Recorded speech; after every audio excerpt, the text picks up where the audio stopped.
Hi, I'm Garikai Nharara, seated here as an IT Risk and Compliance Assistant Manager, and I'm joined by Jean-Marie, and I'll give you the opportunity to introduce yourself. Thanks so much. Hi everybody, I'm Jean-Marie Jonker, Associate Director from More Risk Services, Johannesburg. So we're seated here today just to discuss, I think, the value of ITGCs within the risk service line specifically. So I don't know if it's worth maybe just jumping into what risk services at More Johannesburg before you jump in. Thanks so much, Garikai. So from More Risk Services, we offer internal audit and IT audit to our clients, as well as SOC reviews and risk assessments. Of which we're here to obviously discuss ITGC specifically, and a topic that's quite close to your heart, not throwing textbooks at clients. Exactly that. Very passionate about that. I'm a born and bred IT auditor from the start. So yes, excited to have our discussion. Out of interest, like, what is the actual general approach that you do take to clients once you are taking on an IT audit or an ITGC check? That would start with our scope, but to get your scope you need to truly understand your client's environment. We are really focused on not just throwing the textbook at our clients. Just because you do something differently to what the textbook says doesn't mean that you're not addressing your risk. So that's a big focus for us as a main starting point. Okay. And in your experience, I guess, what does throwing the textbook look like at clients? Not truly understanding what they do and how they do it and why they do it in a certain way. It's so easy to tell somebody, if you look at user access management, you need to have a form that is physically signed off by an authorized individual. That's not how the world works anymore. Clients have automated processes. They're doing things differently. So in essence, best practice is past practice. And that's what we try to change. Then in some of your experiences, I guess, if you could talk to them, what is, I guess, experiences where you've had that you've tailored specific approaches to specific clients? That's with every single audit. Literally, I don't have one client that does absolutely everything the same. When you look at patch management, not everybody does it exactly the same. Yes, the same rules apply, but everybody's got their own little tweak in terms of how they manage it. When you look at your stock standard user access management procedures, that's normally included in part of an ITGC.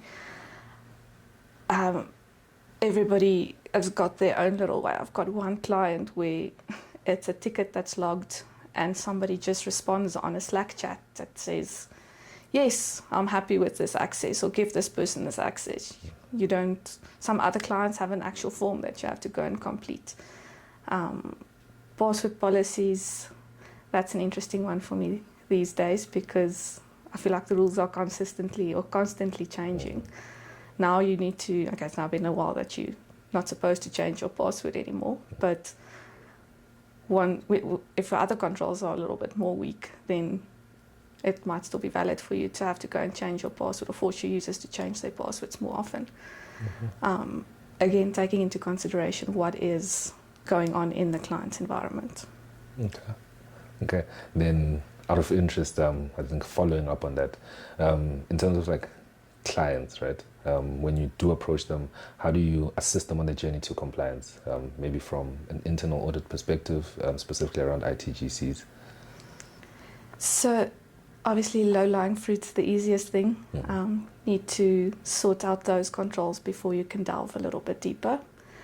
If they've already got a mature environment, it would be to make sure that those controls are consistently applied and there's no breakdown in that. From an internal audit perspective and an IT audit perspective, how we help our clients on their journey to make sure that they stay compliant, or that their controls are operating at the best level that it can. It is the low-lying fruit. It's the easy wins. Once that is in place, you can go into more detail and make sure that the more technical side of things are also just as well managed as your normal user access management, your password management, your patch management, your change management. We can help them to go and make sure that the Active Directory is set up correctly, for example, that it is all according to best practice, that the SQL servers are aligned with the necessary standards that's out there.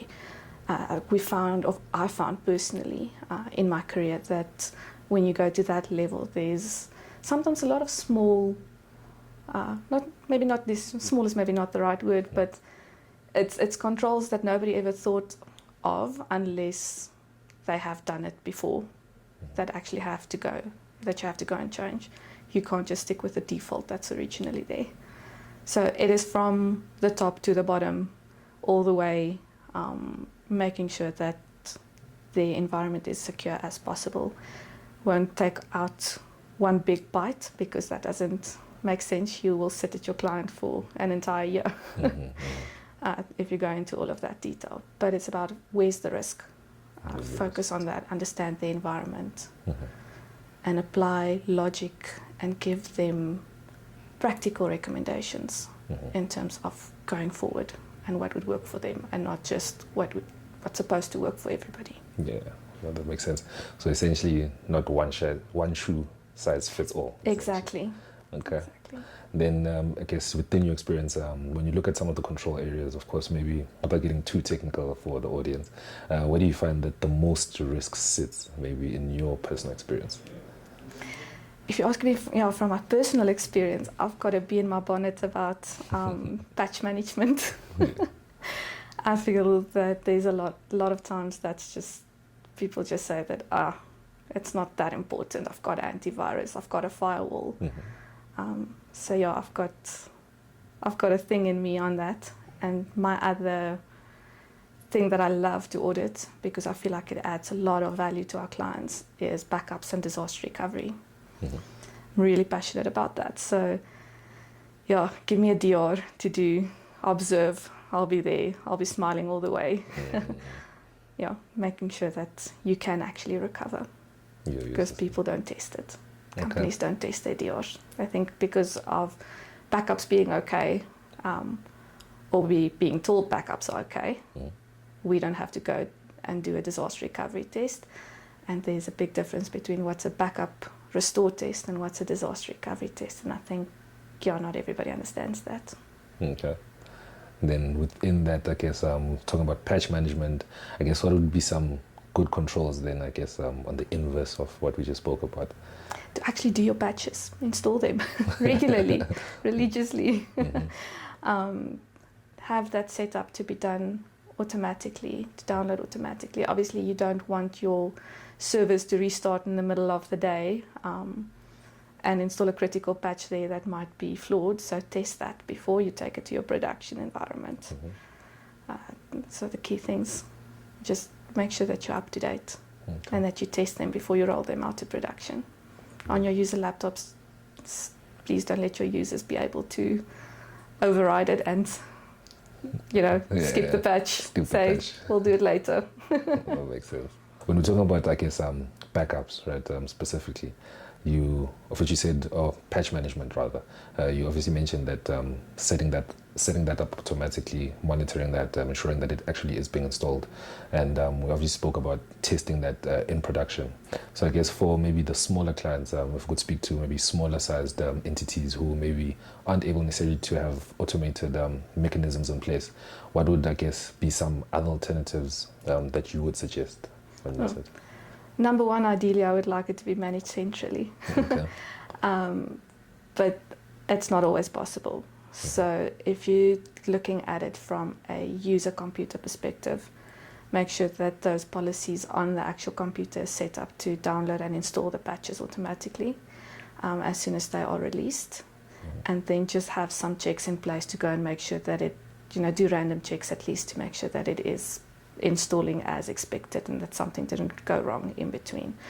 On your servers, again, roll that out to your test environment first. If you are in a smaller environment, understand you won't necessarily have a test environment to do that. So maybe wait a little bit, wait a week, or have a policy in place to say that we're going to do critical patches every 2 weeks, because hopefully by then everybody else that installed the the patches have identified the bugs and that have been resolved already. Okay. Okay. Then, what are some misconceptions, I guess, about ITGCs in general that you find clients tend to have? That they're not important. Okay. Yeah, no, I think the value of ITGCs are sometimes overlooked, and the impact that that can have on your environment. So yes, you just care about getting that transaction done, but what about the controls that make sure that that transaction is accurate, or not accurate, but you know, somebody else didn't go and do it, an unauthorized user didn't go and do it. What are you protecting yourself against that? It's that, like, we've got security at our homes, right? You have a locked gate, you've got, your house is locked, you've got an alarm system. From an IT perspective, that's the same thing. Make sure that you've got those controls in place to actually protect the data that you do have. Okay. Then, out of interest, obviously, we did speak about, I think, not throwing the textbooks at clients. I guess it's also then understanding how that aligns with standards, given that obviously some of these ITGC are standards that need to be complied with. How do you then essentially balance that compliance, or the need for compliance to the standard, against that not one size shoe fits all?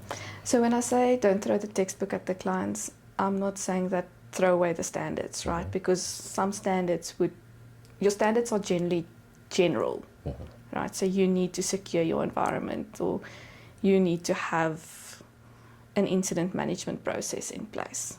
What I'm saying is, yes, we as auditors always want to see evidence. If something wasn't documented, it didn't happen, right? But not everything is necessarily documented in the way that we would have expected to see it if you read the textbook. If you read the textbook, we're gonna, you know, that perfect world doesn't exist. So to me, it comes down to, was the risk addressed? And can I prove that the risk was addressed? So it's not throwing away the standards, it's just thinking about it a little bit more, and applying that to your client's environment. Okay. And I guess just to understand as well, in your experience with the clients you've worked with, where do you see, I guess, those standards in terms of implementation across businesses as a general norm, specifically maybe speaking to ISO 315 standards and ITGC standards? Where do I see it? It's a mixture of a little bit of everything. I've actually never come across a client that just follows one standard. You know, they will follow ISO 27001. They'll follow NIST. They'll follow. We can follow the trust service criteria that's used in the SOC reporting. It's a combination. So I think a lot of our clients, or a lot of clients I've had in the past, generally, or they will tell you they follow COBIT, but COBIT's it's so big, you know. So I think it's a combination of a little bit of everything. Okay. So there's a lot of overlaps. There's obviously a lot of overlap between all of those standards. That's also why it's best practice. But you know, combining that to find the right fit. Okay. Then maybe just to speak to an example that I've experienced as you were speaking off the top of my head, where you come across, let's say, clients that have had incidences or maybe cyber attacks, and obviously maybe their ITGC environment is not up to standard, right? You obviously spoke to the fact that we're not trying to use the textbook approach, and I guess in such an instance, the textbook would actually not be the most ideal scenario. So I guess it's trying to understand what is the value that you would get out, or what would you try to achieve in an environment maybe where you can't necessarily test the textbook style, and where you maybe feel the standards might be compromised a bit. I think with that, it's sometimes difficult for people to prove that, you know, they've done something. And yes, there's a place and a time for, you know, having to have all of that documentation and being able to prove it. But if your communication was on email or if your communication was on WhatsApp during your incident, I'll most definitely take that into consideration.